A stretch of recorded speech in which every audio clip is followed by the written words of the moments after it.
Good morning. I'd like to talk with you about Horton Foote's The Trip to Bountiful. It's a play that he wrote about a couple who lived in a small Houston apartment. They're middle-aged. The man's mother comes in to live with them. She certainly doesn't get along with the daughter-in-law, and the daughter-in-law doesn't get along with her. She wants to go back home to where she lived. She escapes, goes back home. They go and get her and bring her back. Well, that's the plot. It seems like a pretty boring plot until you consider the psychoanalytic elements that really motivate the characters to do what they do and what's going on beneath the level of the consciousness. And so that's what we're going to talk about in case you don't make it to the end. This is Horton Foote's The Trip to Bountiful, or To the Moon and Back. I'd like to start with a quote from Marilynne Robinson's Gilead. In every important way, we are such secrets from one another. And I do believe that there's a separate language in each of us, also a separate aesthetics and a separate jurisprudence. Every single one of us is a little tiny civilization built on the ruins of any number of preceding civilizations, but with our own variant notions of what is beautiful, what is acceptable, which I hasten to add, we generally do not satisfy, and by which we struggle to live.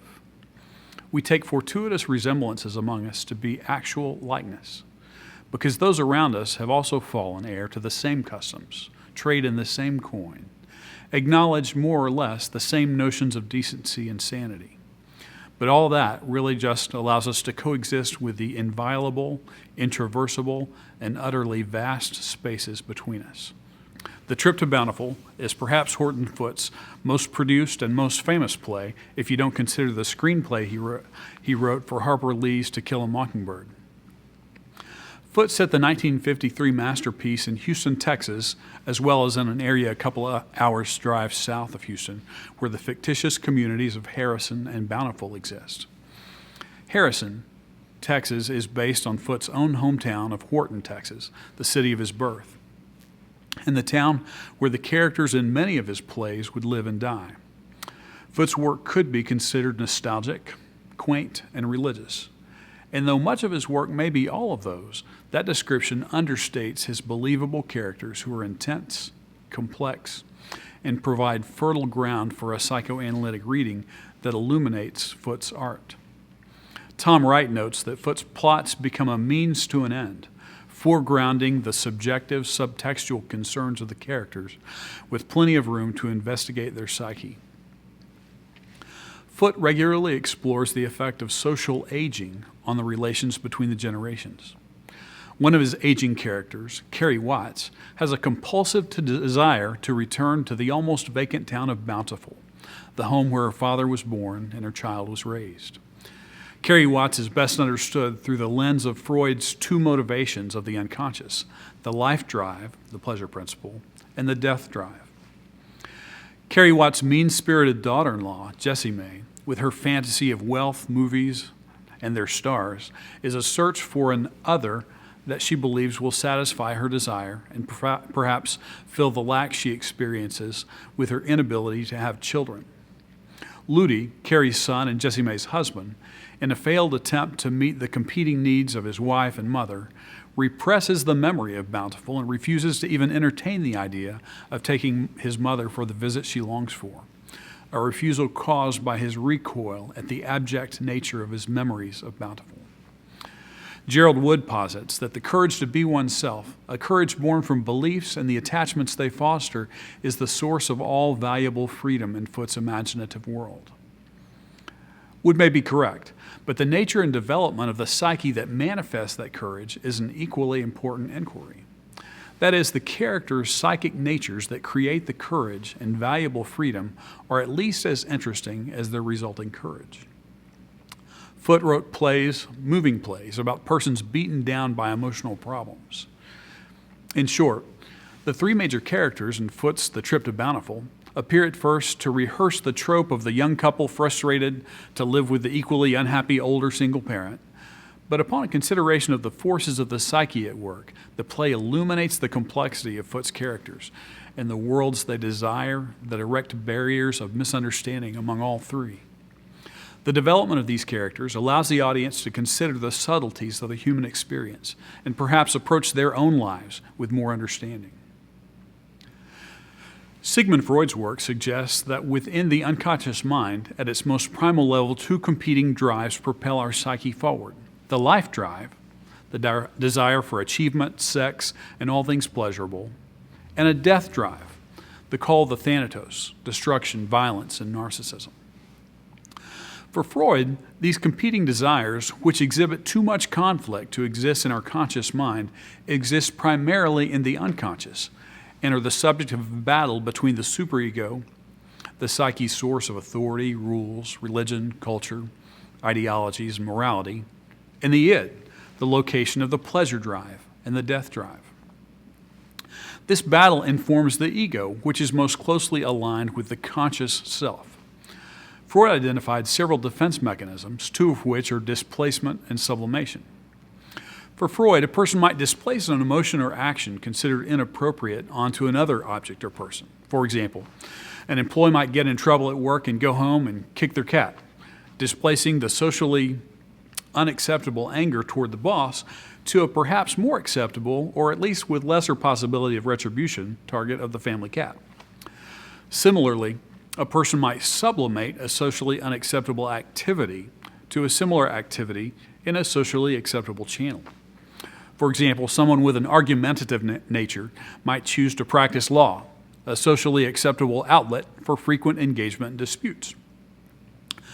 The function of the defense mechanisms is to provide an outlet that reduces the anxiety and discomfort of forbidden activities that our unconscious nonetheless drives us to release.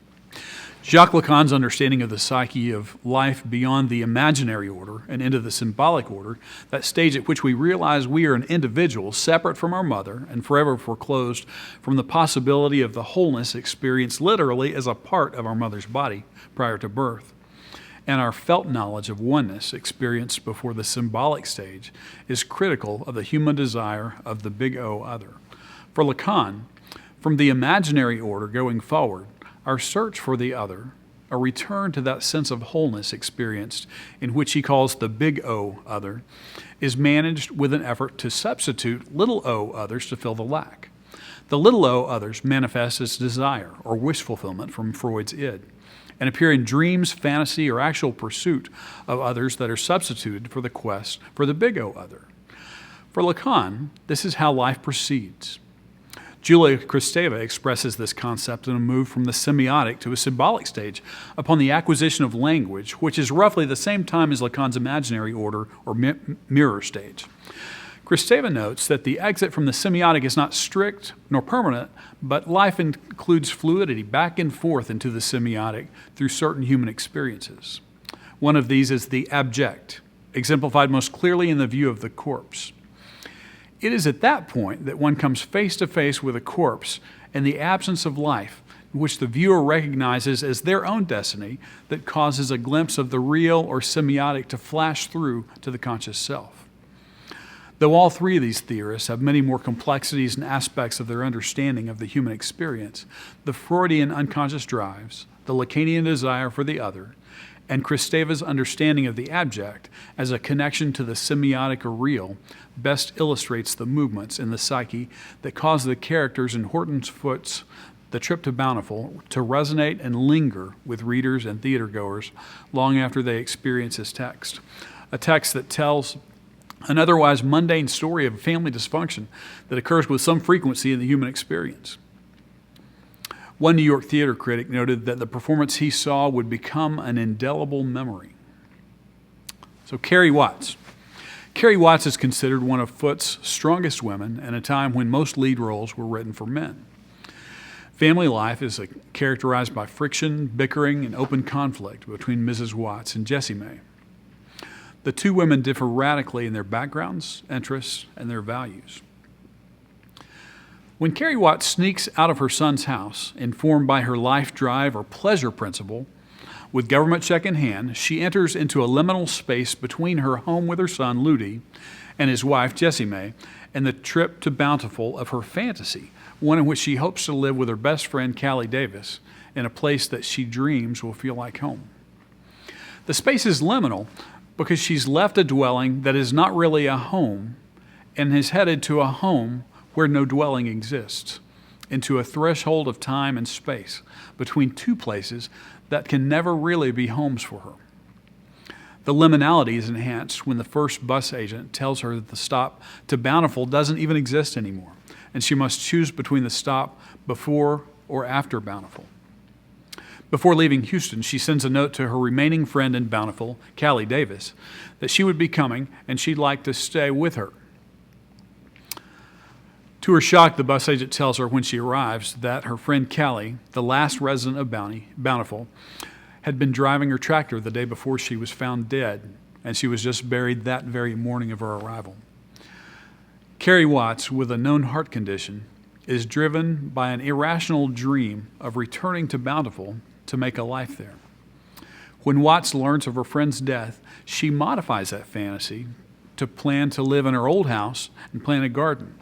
This fantasy to exist in a time long gone in a dilapidated house that has been abandoned for 20 years is an unrealistic fantasy or wish fulfillment that she might return to a life that she remembers with fondness. She irrationally considers that she might be able to make it if she starts a garden and lives on her government checks. Watts tells her friend on the bus that she bets she'll live to be 100 once she can get outside again and the smell of the salt air and work in the dirt. But Watts is simultaneously propelled toward Bountiful by her death drive. In the opening scene, she hears vehicles on the road and says, "I think the whole state of Texas is going to meet its death on the highway." She sends a note to her friend Callie just to let her know I'm alive. More importantly, during her trip to Bountiful, she states, "Oh, if my heart just holds out until I get there." Even more explicitly, Watts tells a friend that she meets at the bus station, "I'm hurrying to Bountiful before I die." Foote further suggests the death drive when Watts remembers that her now dead friend has been tending the graves of Watts' own 2 children that died while she was in the ironically named Bountiful. Even in the same monologue, she admits that she left the farm 20 years ago because she couldn't keep up the house and she needed the money to spend on Ludi to go to school. The sheriff in Harrison tells her that he remembers the old ramshackly house about to fall into the Brazos River. In Freudian terms, her id's death drive has pushed her to return to her old home to die. Watts explicitly states that before I leave this earth, I'd like to recover some of the dignity and peace I used to know. It's my will to die in Bountiful. Watts gets to her old house and says, "I've been half expecting my father and mother to walk out of the house and greet me and welcome me home. When you've lived longer than your house and your family, you've lived too long." For Carrie Watts, the land is more of a source of faith than the people are. Jessie May Watts, the daughter-in-law. The play opens with a description of the set that includes the light of a full moon and a movie magazine on the table in the living room. Jessie May, Ludi's wife, is frustrated and annoyed by the presence of Mother Watts in the small apartment.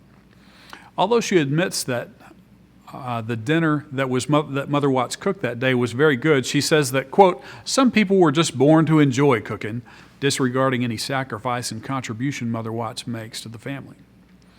Mrs. Watts leads a Cinderella-like existence characterized by little respect, almost no freedom, and a great deal of work. The primary desires and pleasures in Jessie May's life are wealth, trips to the drugstore to visit with her friend Rosella, endless bottles of Coca-Colas, movie magazines, and trips to the beauty parlor using Mother Watts' government check to pay for her beauty treatments. And finally, trips to the movies with Ludi. Like Jessie May, her drugstore friend Rosella is also childless after 15 years of marriage. And the friendship and obsession with movie magazines suggests a desire in Jessie May for a small o other, in the Kristeva sense, to fulfill her desire. Jessie May, not a particularly likable character, seeks to fill a void of a home, luxury, and children that she doesn't have with movie magazines and trips to the movies, perhaps almost stereotypical of the attempt to escape from reality to fulfill a lack. Jessie May is self-centered, willful, and indulgent, making it clear that she wants more out of life than Ludi can provide. While Jessie May and Ludi are at the bus station looking for Watts, Jessie May says, "I've had my 4th Coca-Cola today just to keep my spirits up. People ask me why I don't have children. Why? I say I've got Ludi and Mother Watts. That's all the children I need."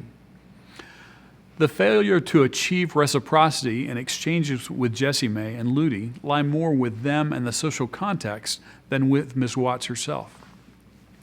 Jessie May realizes the passage of time and the ticking of the biological clock. "I hate to think of time going that fast," she says. Myra Hurd, a critic, explores the complexity in childlessness in women that interferes with the formation of a functioning self, an issue that may be at play in Jessie May's psyche. Jessie May also seeks money as a little o other. She hounds Ludi about his salary, and her biggest concern about Mother Watts going to Bountiful is that she might die there, and it might be expensive to bring her body back. Lacan would posit that even if she were to be able to have a child and become rich, another little o other would appear in Jessie May's quest for the wholeness of the big O other. Few besides Foote himself have defended Jessie May. He said, "I think you have to be very careful that you don't caricature her. That's not my intention. Jessie May exists. I see her all the time." Or as Kimball King put it, irksome women in Foote's plays are too preoccupied with personal disappointments and their inferior status in a patriarchal society to emerge as villains. Ludi Watts. Ludi's trip to Bountiful, one that he refused to take until he had to go retrieve his mother, requires him to confront the abject and experience a blurring of the symbolic with the real, or semiotic. His mother asks him if he remembers when he was little and there was a full moon, and she woke him up and dressed him and took him for a walk. She relates how there was a full moon and a dog howling, and how Ludi had been told that when a dog howled during a full moon that someone was dying. Young Ludi was afraid and wanted to know about dying, she said, and Ludi told her that he had no memory of any of those things that night. The past is a more complex force in Foote's work than has been generally recognized. When Ludi goes to the old house at Bountiful to retrieve his mother, he tells his mother that he lied, that he did remember that night, and he did remember the old house. "Oh, Mama, I lied to you. I do remember so much.